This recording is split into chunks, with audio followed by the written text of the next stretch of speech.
മൂത്രാശയ അർബുദത്തിന് സമഗ്ര പരിചരണം ഉറപ്പാക്കുന്ന Rajagiri centre for advanced euro oncology പ്രവർത്തനം ആരംഭിച്ചു. ചലച്ചിത്ര സംവിധായകൻ ജിത്തു ജോസഫ് സെന്ററിന്റെ ഉദ്ഘാടനം നിർവഹിച്ചു.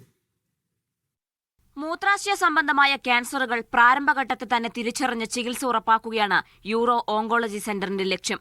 Euro oncology, medical oncology, radiation oncology, nuclear medicine വിഭാഗങ്ങളിലെ വിദഗ്ധർ ഒത്തുചേരുന്ന മൾട്ടി ഡിസിപ്ലിനറി ടീമാണ് ചികിത്സ ഏകോപിപ്പിക്കുന്നത്. രോഗിയുടെ മാനസികാരോഗ്യം ഉറപ്പാക്കാൻ ഓങ്കോ സൈക്യാട്രി, വേദന ലഘൂകരിക്കാൻ പാലിയേറ്റീവ് കെയർ, പാരമ്പര്യ രോഗസാധ്യതകൾ കണ്ടെത്താൻ ജനറ്റിക് കൌൺസിലിംഗ് സേവനവും ലഭിക്കും.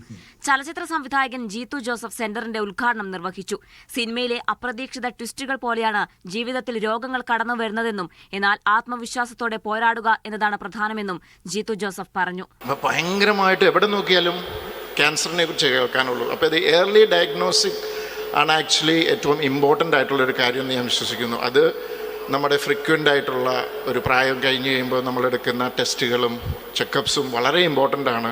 രാജഗിരി ആശുപത്രി എക്സിക്യൂട്ടീവ് ഡയറക്ടറും സിഇഒയുമായ ഫാദർ ജോൺസൺ വാഴപ്പിള്ളി അധ്യക്ഷത വഹിച്ചു. സിറിയൻ ട്രഡീഷൻ അനുസരിച്ച് ജാനുവരി 6 ആണ് ആ ക്രിസ്മസ് സീസൺ അവസാനിക്കുന്നത്. അതിന് ദനഹ തിരുനാൾ എന്ന് ഈ സുറിയാനി ക്രൈസ്തവർ പറയും. അങ്ങനെയുള്ള ജനുവരി 6 രാജഗിരിക്ക് ഒരു സദ്വാർത്ത കൂടി ഉണ്ടാകുകയാണ്. ചടങ്ങിൽ യൂറോളജി വിഭാഗ മേധാവി Balagopal Nair, medical director Jiji B Kuruttukulam, urology senior consultant Sanjay Bhat, radiation oncology വിഭാഗ മേധാവി Jose Paul, medical oncology senior consultant Sanju സീറക് എന്നിവർ സംസാരിച്ചു. മീഡിയ 1 കൊച്ചി.